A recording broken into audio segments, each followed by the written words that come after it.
For years, I was in pain. My body was broken and tight until I discovered movement and mobility, which led me to one of my favorite positions, the passive squat. Today, this position is easy for me, but it wasn't always this way. So, in this video, I am going to show you 6 powerful exercises that you can do to increase your mobility and strength so that you can easily get into this position. Even if you're stiff, even if you're injured, even if it's been years since you last dropped into a squat, if you want to heal your body, get your strength and mobility back, then check the link in the description, where I give you the entire system on how to do it. So, let's dive into it. Number 1, the heel elevated, deep body weight squat hold. You want to use a wedge or small plates under the heels. Sit as low as possible while keeping the spine upright. You can use support, such as a door frame, a resistance band, or a CRX. The goal here is to reintroduce the position passively while letting the hips and the ankles adapt.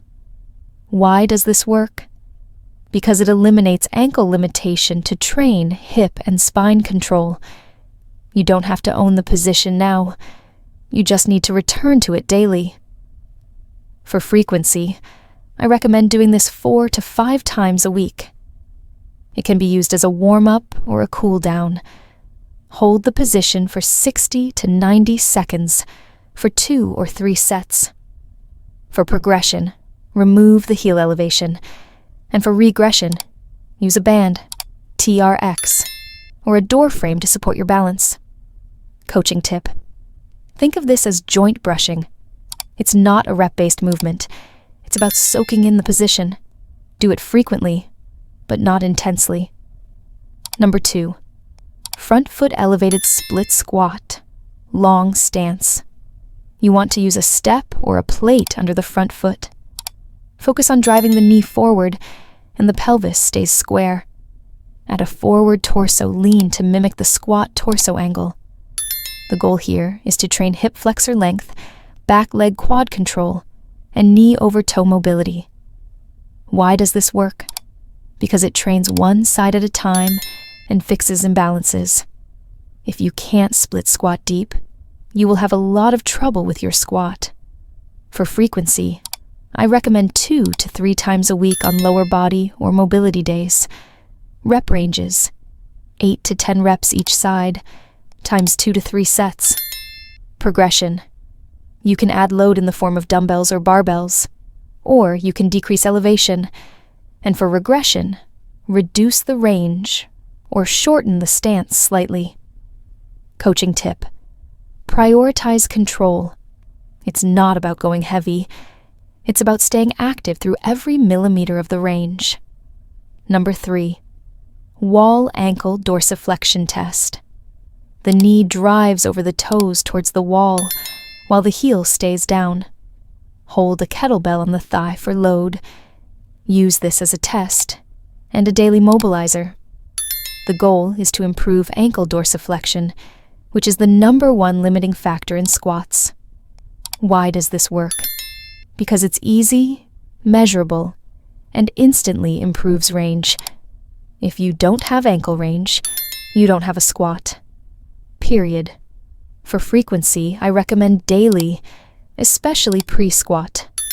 5 reps with a 3-second hold each side, times 2 sets. For progression, you can increase the load of the kettlebell or the duration of the hold. And for regression, use body weight only and reduce wall distance. Coaching tip. Test both ankles and film it. You're going to be shocked how measurable this exercise is. Number 4, goblet squat with a pulse at the bottom.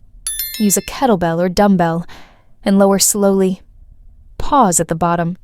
Do 3 to 5 pulses. Exhale fully at the bottom to allow the pelvis to drop naturally. The goal here is to build strength and comfort at the end range. Why does this work? Because the load makes the position more stable, not harder. Don't fight gravity. make it your teacher. For frequency, I recommend 2 to 3 times a week, with a 5 to 6 total rep range, 3 to 5 pulses each time. For progression, use a heavier kettlebell or increased pulse duration. And for regression, use heel elevation or support, such as a band or TRX. Coaching tip: the bottom pulse is about exploration, not bouncing, so stay soft and keep your breath steady. Number 5, assisted deep squat rockbacks. Hold onto a squat rack, rings, or door frame. Sink into the squat, and then rock forward, backwards, side to side, then exit. The goal here is to explore the corners of your squat safely and actively. Why does this work? Because it builds dynamic control and opens the hips under guidance. Learn to move inside of the squat, not just drop into it. For frequency, I recommend 3 to 5 times a week, which is ideal for warm-up or a morning flow. Rep range: 5 slow rocks each direction, times 2 rounds. For progression, remove the support gradually. Do it unassisted. And for regression, add more support or elevate the heels. Coaching tip: imagine that you are greasing the edges of your range. Feel for sticky spots. Don't rush through them. Number 6, box elevated squat transition, also known as the active range builder with support. You want to sit on a box or a bench at parallel or slightly above. Use a dowel, TRX, or rings in front of you. Actively shift between sitting to hovering to standing, and then back down. Focus on maintaining upright posture and using as little assistance as needed. The goal here is to build strength and coordination in and out of the squat pattern without needing full range just yet. Why does this work? Because it trains your body to control the eccentric lowering and concentric rising. It reduces fear of the bottom position, bridges the gap between mobility and usable movement. You don't magically just drop into a squat one day. You earn it by building strength through every inch of range. This teaches your nervous system that it's safe here. For frequency, I recommend 2 to 4 times a week.